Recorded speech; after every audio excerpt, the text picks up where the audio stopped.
I thought Anoop was wearing sneakers, but he is not. What are these? These are slippers. I mean, they're slippers that look like sneakers. Yeah, and they have a Carolina emblem on them and everything. These are fluffy. From a distance, You'll think they're sneakers. Up close, it is a fluffy delight. And they're really, really comfortable. They were gifts from fans, actually, so it's really... Brilliant. I think they're called Happy Feet or something like that. Always on my mind. The New York Times gave a really, kind of gross review of the show. I was really annoyed by it because it was like, I don't like Idol and it sucks. But in the midst of this storm of negativity, they talked about how lovely your performance was of that song. Did you read it, and how did you feel about it? I just read one sentence of it. I guess that sentence it mentioned me. Yeah. And it was great. That's a song that I, each time, that's probably the most emotional song that I sing. Mm-hmm. And I think one of my strong points as a singer, at least I feel, is sort of trying to convey emotion. Mm-hmm. So I like the song, and I'm glad that people like it too. Are you writing away while you're on the tour? What's going on? To be quite honest, most of our energies on the tour are here, doing press or meet and greets or what have you, and sleeping and singing, So I haven't had a lot of time to do all that, but after tour, I'm moving to LA. You are? Yeah. Okay. So, starting to work. Starting to work on getting some stuff recorded, demo-wise, and just talking to labels, having meetings. One of the best thing that Idol affords us is that exposure. Right. The ability to talk to people that have an interest in us, and if they don't, then to work towards that. So, I'm looking forward to a good time. A busy time, but a good time in the next year. What's the goal for you? Because I know, that's like the big challenge coming off the show. Even if you've won, there's no guarantee of any level of success. How would you define success now that you've had a little time away from the show and you're on tour, My definition of success is to be, the next Daughtry, the next Jennifer Hudson, to really make it big. I don't plan on floundering around for a while.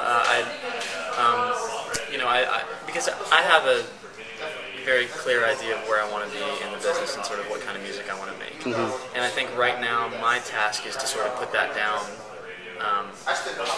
in a studio so that studio execs and writers and producers and stuff can hear what I'm feeling and then can help me in achieving what I want to achieve. So for me it's a little bit of a harder road, obviously, than Adam and Chris and Allison have, just because they have that structure behind them now. But I've never been someone that is afraid of working at something. So but that is a challenge to actually get something done and to get into those meetings and to actually become what I have always wanted to become, which is a pop singer. Mm-hmm. Do you still have that R&B sort of twist in mind? I know you had said sometimes that it was hard on Idol to get that sound across. Is that a challenge for you? Knowing you're coming off the show and people have an idea of your sound. I plan on using the sound that people expect from me, but using it in a modern way. I said on the show once that I want to be a pop R&B singer, and that's still my goal. But I think people sort of misinterpreted that as because I was singing Usher that week. So I don't plan on being Usher. I don't plan on being T-Pain. I don't plan on being that. The people that I want to emulate are more, Neo, Chrisette Michelle, Music Soul Child, those sorts of R&B artists, which I feel are really, it's lyrical R&B, it's music that, focuses on the music, rather than necessarily all the production. We will not have Anoop with a vocoder. Too much. Right, yeah. I think the vocoder now is a cool aesthetic thing, especially in the pop world right now, but I think that there's a definite trend in music now moving away from that. I think it's sort of an ebb and flow, right? It's peaked a little bit, right? And I think it's coming down a little bit, and I want to be a part of that next movement that is really focused on music for music's sake. How much do you think you're going to write? We didn't even I don't even think we got into that in our last Idolatry interview. Have you done a lot of writing, or is this going to be something new for you, or what's the scoop? It's going to be something kind of new for me. you know, my strength right now is writing with people, just because I'm not used to sitting down and just coming up with ideas by myself, and I don't play well, you know, and so I need someone to sort of, you know, go the distance with me.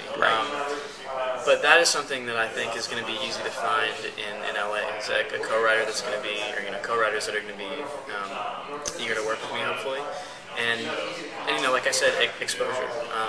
Just like I wanted exposure when I got on the show, people that are writing in the industry right now also want exposure, and hopefully I can, you know, we can sort of rise together in that sense. But you know, it's something that will be new for me, and I'm looking forward to it. Cause like I said, I have a sound in mind that you know I know that I do well, and so I think now it's just a matter of, like I said, putting it down.